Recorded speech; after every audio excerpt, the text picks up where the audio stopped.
am I is sometimes a difficult question to answer. Before this class, I could answer it by simply saying, my name is Hannah Hostler, I'm 22, I'm recently married, I'm in grad school, all of the basics.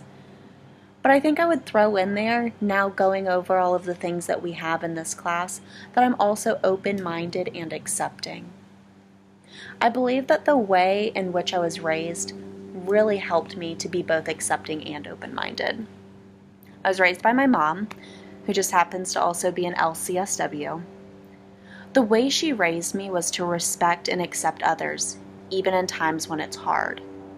She told me to be open-minded, even when you think, oops, sorry about the planes that are going by.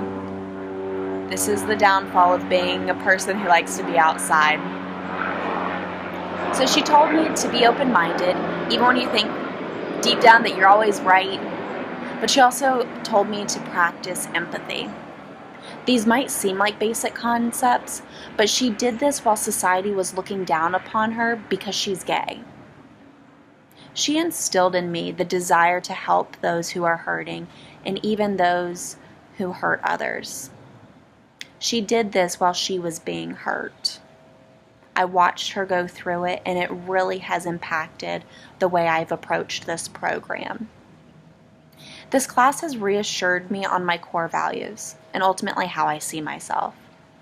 I still see myself as open-minded and accepting. However, an area in which I think that I could improve on is being empathetic. I have learned that I get frustrated at times, and it makes it difficult to empathize with others.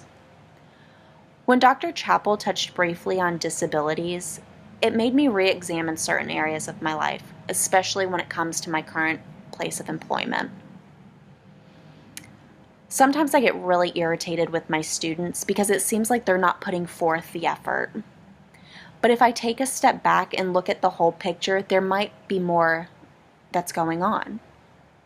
I believe that I honestly take this personally and that it really resonates with me because when I started college, I was honestly struggling due to having attention deficit disorder, and yet I wouldn't go and get the accommodations that I needed because I was truly embarrassed because I didn't want that label of a disability.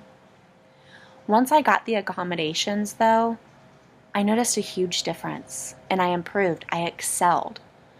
So now I think I'm getting frustrated at my students because I'm ultimately frustrated at my younger self. I know that my students can do better, and I want to be that resource for them. Because of this class, I can now better myself and my approach with my students that will ultimately impact how I approach my future clients. I can still say at the end of this class, my name is Hannah Hostler. I am still 22. I'm still married. I will still be pursuing this program. I'm still open-minded and accepting, and now I have more self-awareness and tools to help me in the future. My identity is comprised of many different factors. I identify as a white female, I'm 22, I'm straight, I'm married, a Christian, a daughter, a friend, an advisor at Valencia College. The list could go on, but those are the first ones that come to mind. And most of those, not all of them, are evident to the eye. But ultimately, I hold everything that I identify as who I am to the core. Something that I really identify as is an old soul. I've seen myself this way since I was a child, part and due because everyone around me was telling me, oh, you're just such an old soul. But I eventually saw it for myself, and I agreed. With being an old soul, I believe that my emotional development occurred really quickly, and I correlate that with needing to grow up quickly. Because of this, I believe that I will be able to model emotional maturity for my clients, and who knows, maybe my colleagues. According to Psychology Today, when we truly understand who we are, we're better able to help those around us. So with introspection, it's really key when working with others. It allows us to stay grounded and look at things holistically. With all things that make up my identity, there will most likely be times my clients, and even maybe my colleagues, might be affected in some way, shape, or form. When a client or colleague portrays some sign of distress due to my identity, they could be projecting or transferring some other issues that they have going on. This class has reassured me that the importance of looking at the whole picture when working with a client is crucial in this practice. Practicing cultural competence is important in all aspects of life, but it is crucial when working in any field of social work. To me, cultural competence is the ability to treat others with respect no matter what they identify as or with, what their personal beliefs are, whether or not they have a disability, etc. In order to be culturally competent, we must be able to practice awareness and separate ourselves from the other person, as we will never truly know how it is to live in someone else's shoes. Sue and Sue states that good counseling is good counseling when a clinician is culturally competent. I believe that good counseling is when a clinician is a lifelong learner. As a future clinician, I believe I will need to be a lifelong learner to not only better myself as an individual, but to better my practice for my clients in order to demonstrate cultural competency. From this class overall, what I've learned about myself is that I get really uncomfortable about, or I guess within certain discussions that we've had or about certain topics that come up.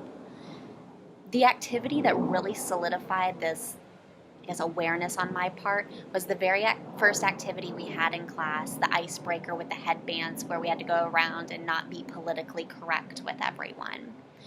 This really solidified my learning about myself and just in this class overall because it made me uncomfortable. I felt like I couldn't do it. I think I said something to one person and it still just did not feel right. I think I can use that as an example to then have y'all take away something from this class. And it's use this class as an opportunity to learn how to just get it out there for the rest of our program. There are going to be times when clients say things to us that we're not going to be comfortable with. There are going to be times that we might say the wrong thing. But I believe that it's important to continue to talk about it, especially the things that we're uncomfortable about, because it will allow us to be more culturally competent.